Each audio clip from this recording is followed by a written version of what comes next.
الحمد لله رب العالمين والعاقبة للمتقين والصلاة والسلام على سيد الأنبياء والمرسلين جانو دل اصفیا مطلع ہر سعادت مقطع ہر سیادت حضور احمد مجتبی محمد مصطفیٰ ارواحنا فدا صلی اللہ تعالی علیہ وسلم کی بارگاہ بے کس پناہ میں جس طریقے سے میں پڑھا ہوں آپ بھی میرے ساتھ مل کر باواز بلند پڑھیں۔ الصلاۃ والسلام علیک یا رسول اللہ، الصلاۃ والسلام علیک یا نبی اللہ، الصلاۃ والسلام علیک یا حبیب اللہ وعلی آلک و اصحابک یا نور اللہ صلی اللہ تعالی علیہ وسلم۔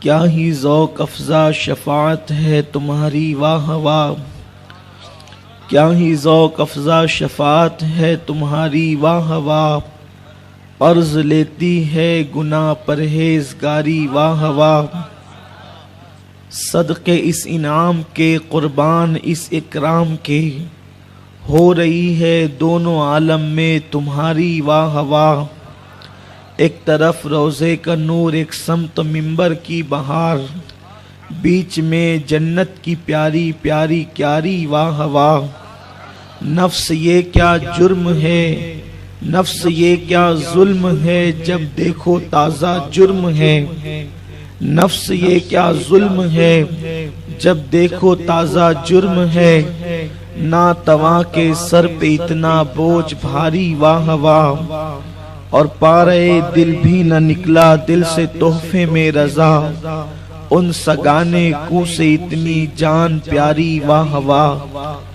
میرے پیارے آقا صلی اللہ تعالی علیہ وسلم کے پیارے دیوانوں، منتظمین اجتماع نے جس عنوان کے تحت پابند کیا ہے، اس عنوان کی مناسبت سے قرآن مقدس کی بڑی مشہور و معروف آیہ کریمہ کے قصے کی تلاوت کرنے کا شرف حاصل کیا ہے۔ میرا اللہ اس کے متعلق مجھے حق کہنے اور آپ تمامی حضرات کو حق سن کر اس پر عمل اور اسے عام کرنے کی توفیق عطا فرمائے۔ میرے پیارے آقا صلی اللہ تعالی علیہ وسلم کے پیارے دیوانوں، احسان کا بدلہ صرف احسان ہی ہو سکتا ہے۔ آج یہ فیشن کا دور ہے اور بہت ساری چیزیں آج انسان بطور فیشن کرتا ہے۔ اگر کوئی کسی بندے کو ایک گلاس پانی پلا دے یا چائے کا کپ اپنے ہاتھ سے لے کر اس کے ہاتھ میں دے دے تو انسان اخلاقی طور پر کرے یا بطور نیکی کرے یا بطور فیشن کرے، ہر انسان اپنے دل کی کیفیت کو جانتا ہے۔ لیکن کسی نے اگر چائے کا کپ اپنے ہاتھ سے ہمارے ہاتھ میں پکڑا دیا یا کسی نے پانی سے ہمارے ہاتھ میں تھما دیا تو ہم فوری طور پر اس کو شکریہ کبھی کہتے ہیں یا کبھی جزاک اللہ کہتے ہیں یا کبھی تھینک یو کہتے ہیں۔ اس طریقے سے انسان جو ہے وہ شکریہ ادا کرتا ہے۔ میرے پیارے آقا صلی اللہ تعالی علیہ وسلم کے پیارے دیوانوں، میں حیران ہوں کہ انسان اگر انسان کو ایک گلاس پانی تھما دے تو انسان یہ چونکہ رسم ہے یا ایک فیشن ہے یا جو بھی انسان کی سوچ ہو، ہر انسان اپنے دل کی کیفیت کو بہتر جانتا ہے۔ میرے پیارے آقا صلی اللہ علیہ وسلم کے پیارے دیوانوں،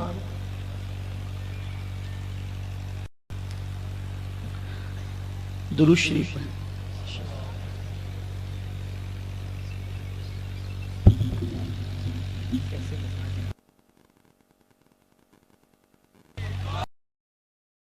یا دیندار کہلانے والے لوگ بھی جو حقوق اسلام نے بتائے ہیں ماں باپ کے، ان حقوق سے آگاہ نہیں، اور جو آگاہ ہے وہ تجاہل عارفانہ سے کام لیتے ہوئے اپنے ماں باپ کے حق کو ادا نہیں کرتے۔ میرے پیارے آقا صلی اللہ علیہ وسلم کے پیارے دیوانوں، اس لیے آج کے سنی اجتماع میں ضرورت محسوس ہوئی کہ ماں باپ کے حقوق پر وہ گفتگو کی جائے تاکہ ہم اپنے بھولے ہوئے سبق کو یاد کریں۔ میرے پیارے آقا صلی اللہ علیہ وسلم کے پیارے دیوانوں، ماں ممتا کے اس سمندر کو کہتے ہیں کہ اگر اللہ اکبر ماں کو انسان صرف غموں میں یاد کر لے تو اس کے غم ہلکے ہوتے ہوئے نظر آتے ہیں۔ ماں ٹھنڈی ہوا کے جھونکوں کی طرح ہوتی ہے، ماں شگفتہ پھول کی طرح ہوتی ہے، ماں کی ممتا پھولوں کی نکہتوں کی طرح ہوتی ہے، ماں کا پیار تتلیوں کی جو ہے وہ تتلیوں کے باغپن کی طرح ہوتا ہے۔ ماں کا آنچل ایسا محسوس ہوتا ہے جیسے خدا کی رحمتیں کسی انسان کے سر کی بلائیں لے رہی ہو۔ میرے پیارے آقا صلی اللہ علیہ وسلم کے پیارے دیوانوں، کسی مفکر سے یہ بات کہلوائی گئی تھی کہ ماں کی گود کو آپ نے کیسے محسوس کیا، تو وہ کہتا ہے کہ ماں کی گود کو میں نے مثل تخت کے محسوس کیا، جب تک کہ ماں کی گود میں میرا سر رہا میں نے اپنے آپ کو تخت والا، اور جب تک کہ باپ کا ہاتھ میرے سر پہ رہا میں نے اپنے آپ کو تاج والا محسوس کیا۔ ماں کی گود تخت سے کم نہیں، باپ کا ہاتھ اگر سر پہ ہے تو وہ تاج سے کم نہیں۔ اسی لیے کسی بہت بڑے شاعر نے یہ بات کہی تھی کہ ماں کی گود اور باپ کی گود اور ماں کا آنچل ہم بھی کبھی تخت تاج والے تھے، یعنی جب تک انسان کے سر پر باپ کا سایہ اور ماں کی گود میسر رہے تو انسان کو گویا کہ وہ چیز تخت تاج کا مزہ دیتی ہے۔ گویا کہ فٹ پاتھ پر زندگی گزارنے والا ایک شخص اگر اس کے پاس ماں کی گود موجود ہے اور باپ کا سایہ سر پر موجود ہے تو وہ تخت والا بھی ہے اور تاج والا بھی ہے۔ میرے پیارے آقا صلی اللہ علیہ وسلم کے پیارے دیوانوں، بات اتنی ہے، کسی بہت بڑے مفکر نے یہ بات کہی ہے، اگر کوئی تم سے پیار کرے تو تم اس پیار کی قدر کرو، ورنہ اللہ تم پر ایک دن ایسا لائے گا کہ تم پیار کو ترس جاؤ گے۔ میرے پیارے آقا صلی اللہ علیہ وسلم کے پیارے دیوانوں، دنیا میں دوست بھی پیار کرتے ہیں، دنیا میں استاد بھی پیار کرتا ہے، دنیا میں بیوی بھی پیار کرتا ہے، دنیا میں اولاد بھی پیار کرتی ہے، دنیا کے اندر بہت سارے محبت کرنے والے ملتے ہیں، مگر یاد رکھیں اگر سب سے زیادہ کسی کے پیار میں اخلاص ہے اور خالص کسی کا پیار ہے تو وہ ماں باپ کے سوا کسی کا پیار نہیں ہے۔ اس لیے کہ ہر ایک کی محبت کے پیچھے کوئی نہ کوئی مفاد وابستہ ہے، کوئی نہ کوئی مقصد وابستہ ہے۔ ایک ماں باپ کی محبت ہے جو انتہائی بے لوث ہوا کرتی ہے، اس میں کوئی ریاکاری نہیں، اس میں کوئی دکھاوا نہیں، اس میں کوئی بناوٹ نہیں۔ میرے پیارے آقا صلی اللہ علیہ وسلم کے پیارے دیوانوں، یاد رکھیں آج اسی محبت کی ناقدری ہو رہی ہے۔ جب کوئی نوجوان جوانی کی دہلیز پہ قدم رکھتا ہے تو جوانی کی دہلیز پہ قدم رکھنے کے بعد وہ ماں باپ کی ناقدری شروع کر دیتا ہے، وہ ماں باپ کو گھورنا شروع کر دیتا ہے۔ اللہ اکبر! میرے پیارے آقا صلی اللہ علیہ وسلم کے پیارے دیوانوں، فرمایا گیا کہ جس نے ایک مرتبہ اپنے ماں باپ کو تیز نگاہ سے دیکھا یا گھور کر کے دیکھا، قیامت کے دن اس کے دفتر سے نیکیاں ختم کر دی جائے گی، اس کی نیکیوں کو ضائع کر دیا جائے گا۔ اس مجمع کے حوالے سے میں بدگمان تو نہیں، میرا حسن ظن کہتا ہے کہ شاید یہاں کوئی بیٹا یا بیٹی ایسی نہیں ہوگی جس نے اپنے ماں باپ کو تیز نظروں سے دیکھا ہوگا، یہ حسن ظن میرا کہتا ہے۔ لیکن ہو سکتا ہے کسی ایسے کے کان تک یہ بات اللہ پہنچا دے جس نے اپنے ماں باپ کو تیز نگاہوں سے گھور کر کے دیکھا، اور گھور کر دیکھنے کی بنیاد پر اللہ نے اس کی نیکیوں کو ضائع کر دیا۔ میرے آقا مصطفیٰ کریم رؤوف الرحیم صلی اللہ علیہ وسلم فرماتے ہیں اگر بندہ عبادت کرے اور اس کے ماں باپ اس سے ناراض ہو اور وہ اپنے ماں باپ پہ ظلم کرتا ہو، اللہ ایسے بندے کی عبادت کو قبول نہیں کرتا، نہ اس کی دعا قبول ہوتی ہے نہ اس کے سجدے قبول ہوتے ہیں۔ کتنے وہ لوگ ہیں جو تلاوت قرآن پابندی سے کرتے ہیں، کتنے وہ لوگ ہیں جو تہجد کا اہتمام کرتے ہیں، کتنے وہ لوگ ہیں جو اللہ تبارک و تعالیٰ کی اذان کو سننے کے بعد مسجدوں کی طرف کشاں کشاں دوڑتے ہیں، گھر سے نکلنے سے پہلے وہ کبھی ماں کا منہ بھی دیکھتے ہیں، والد کا چہرہ بھی دیکھتے ہیں کہ میرے ماں باپ اس سے راضی ہے کہ ناراض ہیں؟ اگر والدین ناراض ہیں، اے سجدہ کرنے والے، تو اپنی طاقت کو گویا کہ ضائع کر رہا ہے۔ اللہ اس کے سجدے کو قبول نہیں کرتا جس کے ماں باپ اس سے ناراض ہوں۔ والدین کا ادب بتاتے ہوئے کئی صحابہ کے اقوال کو میں ایک ساتھ ان کا عطر آپ کے سامنے علماء کی تشریحات کے ساتھ پیش کروں۔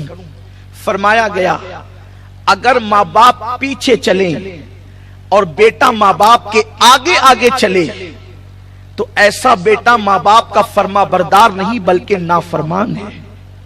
ماں باپ کے آگے آگے چلنا بے ادبی ہے، مگر رات کے وقت یا خطرے کے وقت جبکہ راستے کے اندر کوئی اتار چڑھاؤ ہو یا راستے میں کانٹا ہو یا راستے میں خطرہ ہو، اس لیے ماں باپ کے آگے چل رہا ہے کہ اس راستے کو صاف کرے یا ماں باپ کو خطرے سے بچائے، اسی وقت آگے چلنے کی اجازت ہے، ورنہ ماں باپ کے آگے چلنے والے کے متعلق فرمایا گیا جو ماں باپ کے آگے چلتا ہے اس کا نام ماں باپ کے نافرمانوں میں لکھ دیا جاتا ہے۔ میں آپ سے پوچھنا چاہتا ہوں میرے پیارے آقا صلی اللہ علیہ وسلم کے پیارے دیوانوں، آج ہم نے چند چیزوں پر اتنی توجہ دی، آج ہم نے ان چند چیزوں پر اتنا زور دیا، یہ ساری چیزیں گویا کہ ہماری نئی نسل بھول چکی ہے، ہماری قوم کے جوان بھول چکے ہیں۔ مجھے بتاؤ جب ماں باپ کے آگے چلنے کی اجازت نہیں دی گئی تو وہ نوجوان جو ہر بات میں اپنی رائے کو ماں باپ کے آگے رکھتے ہیں، ہر معاملے میں اپنی رائے کو ماں باپ کے سامنے فوقیت دیتے ہیں، ان کی گفتگو کو نہیں مانتے، ان کی باتوں کو نظر انداز کرتے ہیں، یہاں تک کہ ابن عباس فرماتے ہیں اگر نفل و حج کے لیے ماں باپ منع کر دے تو اولاد کے لیے جائز نہیں ہے کہ وہ نفل و حج کرے، اور ماں باپ کو یہ حق ہے کہ وہ اپنی اولاد کو نفل عبادت سے روک سکے۔ حضرت سیدنا عبداللہ ابن مبارک رضی اللہ تعالیٰ عنہ فرماتے ہیں رات کے تھوڑے سے وقت میں اپنے ماں باپ کے پیروں کو دبانا پوری رات نفل پڑھنے سے زیادہ اجر کا مستحق بنا دیتا۔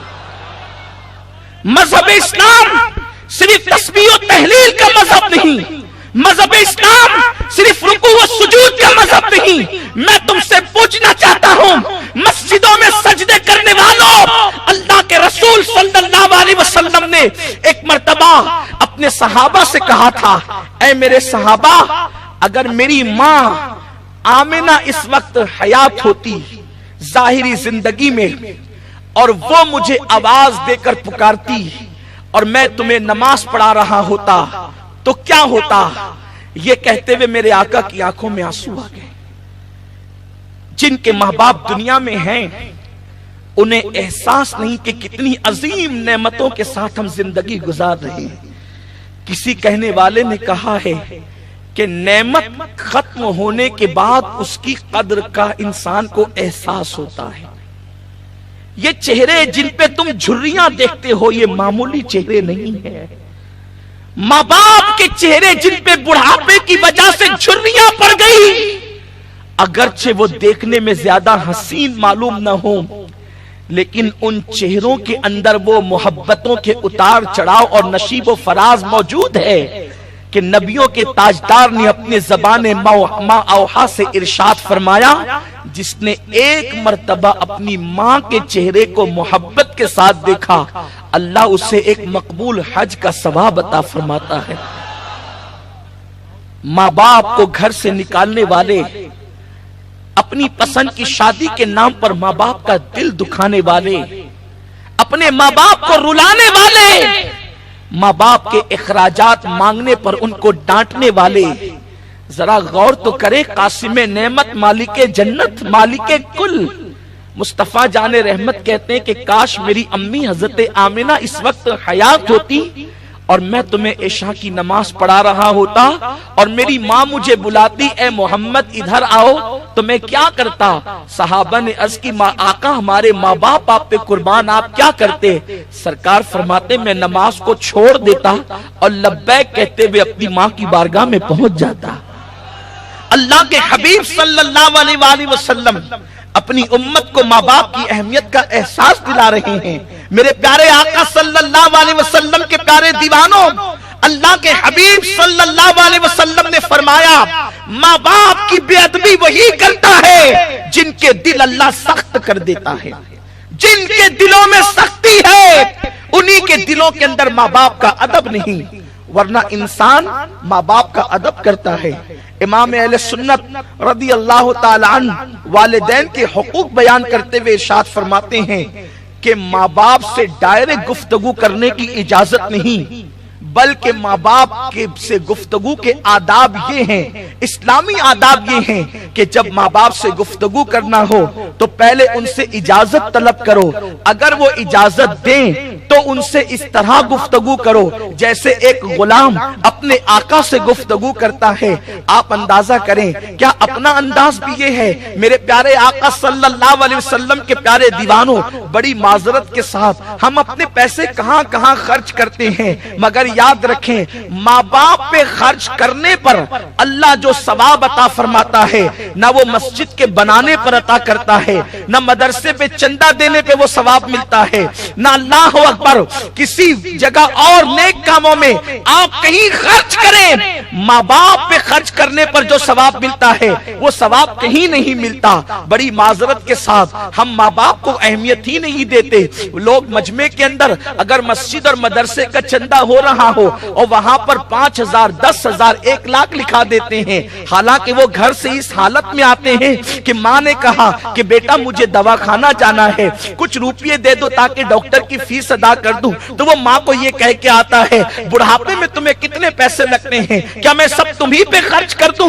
میرے پیارے آقا صلی اللہ علیہ وسلم کے پیارے دیوانوں، آپ کو بتاؤں کون اس وقت خوش نہیں رہنا چاہتا؟ خوش رہنے کے لیے آج لوگ ناولیں پڑھ رہے ہیں، خوش رہنے کے لیے لوگ الگ الگ انداز سے ٹپس دیکھتے ہیں کہ کون سا طریقہ خوش رہنے کا ہے۔ میرے پیارے آقا صلی اللہ علیہ وسلم کے پیارے دیوانوں، میرے آقا غیب داں نبی صلی اللہ علیہ وسلم فرماتے ہیں اگر ہمیشہ خوش رہنا چاہتے ہو اور لمبی عمر چاہتے ہو، اگر یہ دو چیزیں نعمت پانا چاہتے ہو، اللہ تمہاری عمر کو لمبی کرے اور تمہیں زندگی میں ہمیشہ خوش رکھے، تو تم اپنے ماں باپ پہ خرچ کیا کرو۔ جو ماں باپ پہ خرچ کرتا ہے اللہ اسے دنیا اور آخرت کے غموں سے نجات عطا کرتا ہے، اور اس کو اللہ طویل سسرال میں ایک رات بھی قیام نہ کرنا اگر عزت سسرال میں چاہتے ہو تو، اس لیے کہ سسر کے گھر رہنے والے داماد کی اتنی بھی عزت نہیں ہوتی جتنی چوکھٹ پہ بیٹھنے والے کتے کی عزت ہوتی ہے۔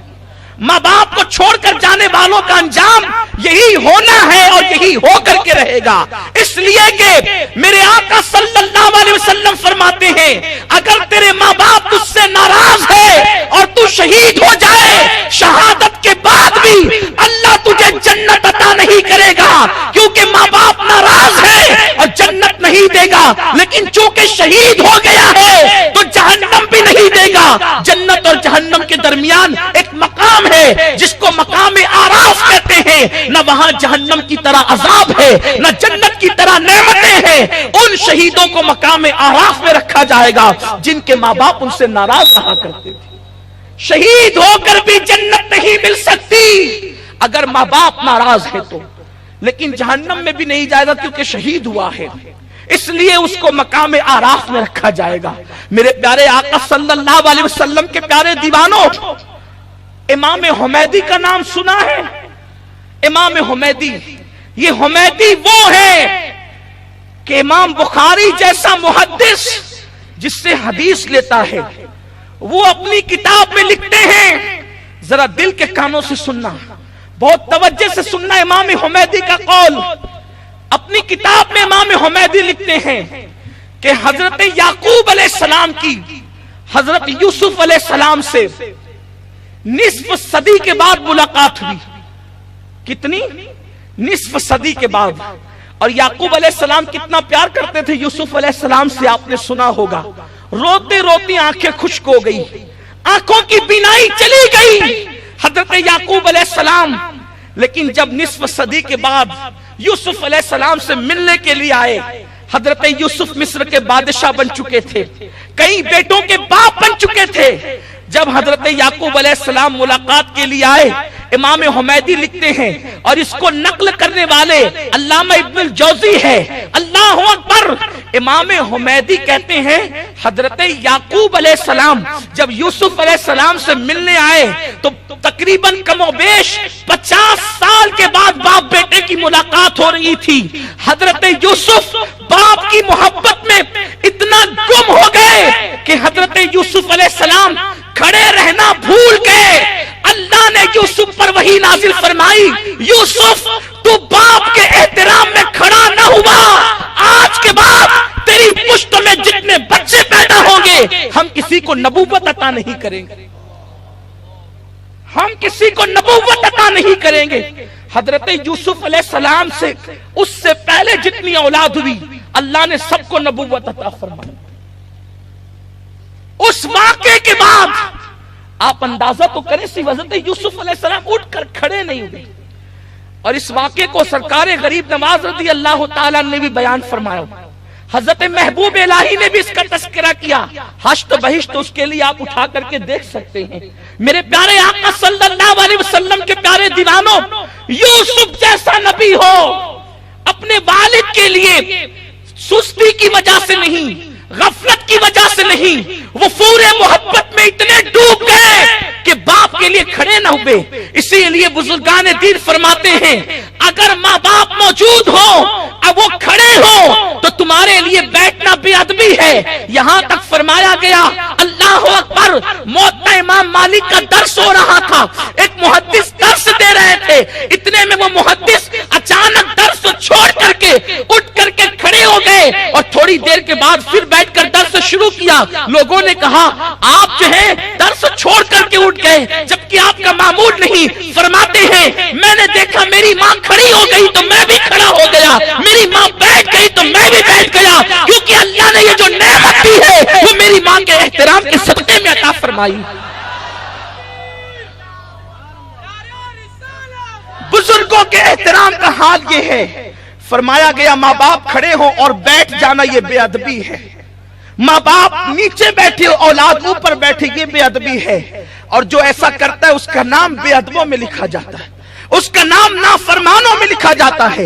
اور ایک قول امام ابن الجوزی نقل کرتے ہیں، اللہ نے حضرت موسیٰ علیہ السلام پہ وحی نازل فرمائی، موسیٰ اگر کوئی میری نافرمانی کرے، گناہ کرے، گناہ کر لے، اگر اس سے گناہ ہو جائے اور وہ ماں باپ کا فرما بردار ہو تو میں اس کا نام فرما برداروں میں لکھتا ہوں، اور کوئی میری فرما برداری یعنی نیکیاں کثرت سے کرتا ہے اور ماں باپ کا دل دکھاتا ہے تو میں اس کا نام نافرمانوں میں لکھا کرتا ہوں۔ حضرت موسیٰ علیہ السلام پہ اللہ نے وحی نازل فرمائی۔ تو میرے پیارے آقا صلی اللہ علیہ وسلم کے پیارے دیوانوں، انسان کی زندگی میں ہر نعمت ہو، ماں باپ کی دعا اور خوشی نہ ہو اس کو دنیا میں کبھی خوشی نہیں مل سکتی۔ بخاری شریف کا ایک واقعہ ہے جس کو حدیث کی بہت ساری کتابوں میں لکھا گیا ہے الفاظ کی تبدیلی کے ساتھ۔ راوی حضرت سیدنا ابو ہریرہ رضی اللہ تعالیٰ عنہ، اس کا مفہوم عرض کر رہا ہوں۔ اللہ کے حبیب صلی اللہ علیہ وآلہ وسلم فرماتے ہیں کہ 3 بچے ہیں جنہوں نے ماں کی گود میں کلام کیا ہے، ان میں سے ایک صاحب جریج کا نام بھی آتا ہے۔ جریج بنی اسرائیل کے تاریخ الدنیا ولیوں میں سے ایک ولی تھا، اور جس کا کام ہی تھا رات و دن اللہ کی عبادت کرنا۔ اللہ کی عبادت کے اندر وہ بندہ مصروف رہتا تھا۔ اس کا سوما، اس کو آپ خانقاہ کہہ لیجئے، وہ بنی ہوئی تھی اور وہ عبادت کے اندر رات و دن مصروف رہتا تھا۔ ایک دن جریج کی ماں اس سے ملاقات کے لیے آئی، اس نے دروازے پہ دستک دی، جریج بہت دن ہو گئے تجھ سے ملاقات کرنی ہے بیٹا۔ وہ نفل نماز میں مصروف تھے، جیسے ہی ماں کی آواز سنی دل میں خیال آیا نماز چھوڑ کر ماں سے گفتگو کروں یا نماز مکمل کروں۔ یاد رکھیں کبھی کبھی شیطان انسان کو فرائض اور واجبات سے ہٹا کر نوافل میں الجھا دیتا ہے۔ فرائض و واجبات سے ہٹا کر انسان کو شیطان نوافل میں الجھا دیتا ہے۔ جیسے ہم نوافل میں بہت شدت کرتے ہیں، فرائض و واجبات میں کوتاہی کرتے ہیں۔ ابھی محفل ختم ہوگی، حضور امیر سنی دعوت اسلامی ہوں گے، علماء کرام ہوں گے، سادات کرام ہوں گے، مسافر کے لیے خوب بھیڑ ہوگی، دھکم دھکا چیخ پکار ہوگی۔ کرنا کیا ہے؟ ہاتھ چومنے بس، یا نظر پیش کرنی ہے، یہی کرنا ہے۔ اور اس کے لیے اتنی بھیڑ ہوگی، اتنی شدت ہوگی، سب کچھ ہوگا، وفور محبت سے لوگ ایک دوسرے پہ سبقت کرنے کی کوشش کریں گے۔ کرنا بھی چاہیے، اس لیے کہ دست بوسی وہ عمل ہے۔ ایک ظالم بادشاہ کو کسی نے دیکھا کہ وہ جنت میں ہے، پوچھا کہ تو جنت میں کیسے آیا جبکہ تو نے بڑا ظلم کیا؟ تو اس نے کہا کہ میں نے ایک مرتبہ حضرت امام حسن بصری کے ہاتھ چومے تھے عقیدت سے، اللہ نے اسی کے صدقے مجھے جنت عطا کر دیا۔ اس کی بڑی تفصیل ہے، ٹھیک ہے یہ، لیکن آپ سے پوچھنا چاہتا ہوں کہ جتنی شدت ہم مقررین کے، سادات کے، مشائخ کے، علماء کے ہاتھ چومنے کے لیے کرتے ہیں، کیا کبھی گھر میں ہم اپنے ماں باپ کے ہاتھ چومنے کے لیے بھی ایسا کرتے ہیں؟ اگر ہم اپنے گھر میں ماں باپ کے ہاتھ چوم کر یہاں ہاتھ چومتے ہیں تو مبارک ہو آپ کو، اور اگر آپ یہاں شدت کرتے ہیں، ایک دوسرے پہ سبقت لے جانے کی کوشش کرتے ہیں اور ماں باپ کو جھوٹے منہ بھی نہیں پوچھتے، تو یہاں کے ہاتھ چومنا آپ کے کبھی کام نہیں آ سکتے۔ اس لیے کہ یہاں تو ہاتھ چومنے کے لیے ہزاروں کا مجمع ہے، لیکن ہمارے ماں باپ کے لیے ہمارے سوا کوئی اور نہیں ہے۔ اس ماں کے دل سے پوچھو، جب اس کا بیٹا اس کے ہاتھ چوم کر گھر سے نکلتا ہے تو وہ ماں کا سینہ کتنا بڑا ہو جاتا ہے، اس کا دل کتنا بڑا ہو جاتا ہے، اور بن مانگے اس کے دل سے وہ دعا نکلتی ہے جو انسان کی تقدیر کو بدل دیا کرتی ہے۔ مصطفیٰ جان رحمت صلی اللہ علیہ وسلم فرماتے ہیں 3 لوگوں کی دعا ہر وقت قبول ہوتی ہے، اللہ اس کو کبھی رد نہیں کرتا۔ ماں باپ کی دعا اولاد کے حق میں ہمیشہ قبول ہوتی ہے، مسافر کی دعا سفر میں ہمیشہ قبول ہوتی ہے، مجاہد کی دعا جہاد میں ہمیشہ قبول ہوتی ہے۔ جو دعا مقبول ہے اس کے لینے کی کوشش نہیں کرتے، جو دعائیں مشکوک ہیں ان کے چکر میں رات و دن لگے ہوئے۔ فرائض و واجبات میں سستی پیدا کر کے شیطان نوافل میں الجھا دیتا ہے۔ جریج کی ماں دستک دے رہی ہے، بیٹے تجھ سے گفتگو کرنا ہے۔ اس نے سوچا نماز پڑھوں یا ماں سے بات کروں، دل نے کہا نماز مکمل کر لے۔ پھر دوسری بار ماں نے دستک دی، پھر دل میں خیال آیا نماز پڑھ لوں یا ماں سے ملاقات کر لوں۔ تیسری بار دستک دی۔ حالانکہ ہمارے یہاں مسئلہ یہ ہے، اگر ہم نفل نماز پڑھ رہے ہوں، ماں باپ کو پتا ہے کہ نماز پڑھ رہا ہے، نفل نماز، اور ماں باپ آواز دیں تو نماز چھوڑ کر، نفل نماز چھوڑ کر ماں باپ کے حکم پر آنے کی اجازت ہے، اس لیے کہ نفل سے بہتر والدین کی خدمت ہے۔ میں نے ابھی حضرت عبداللہ ابن مبارک کا قول آپ کے سامنے پیش کیا۔ اس نے بار بار یہ سوچا ماں پکار رہی ہے، نماز مکمل کروں یا ماں سے گفتگو کروں۔ ماں 3 مرتبہ دستک دے چکی۔ ماں تھی، جس کی محبت کو ٹھیس پہنچتی ہے نا، پھر وہاں سے جتنی جلدی دعا نکلتی ہے اتنی جلدی پھر بد دعا بھی نکلتی ہے۔ اور آپ سے کہتا ہوں اپنے اولاد کے لیے کبھی بد دعا مت کیا کرو، اس لیے کہ میرے آقا فرماتے ہیں جو اولاد کے لیے بد دعا کر دے وہ اولاد کو تباہی تک پہنچا دیتا ہے۔ کبھی اولاد کے لیے بد دعا نہیں کرنا، اس لیے کہ تمہاری دعا بھی فوراً قبول ہے، تمہاری بد دعا بھی فوراً قبول ہے۔ اولاد کے لیے جلدی سے، اولاد تو کیا کسی کے لیے بد دعا مت کیا کرو، اس لیے کہ بد دعا کرنا اپنا کام ہی نہیں۔